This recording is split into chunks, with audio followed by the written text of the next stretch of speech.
سدرۃ المنتہا پر پہنچے۔ سدرہ عربی میں بیری کے درخت کو کہا جاتا ہے۔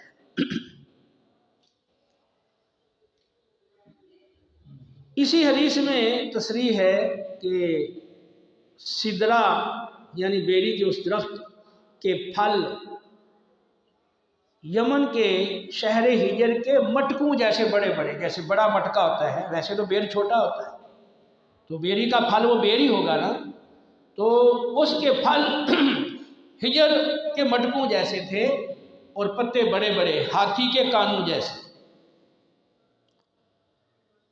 آپ کو 3 پیالے دودھ کا، شہد کا اور شراب کا پیش کیا گیا۔ آپ نے دودھ کا پیالہ لے لیا، اسے پسند کیا اور نوش کر لیا۔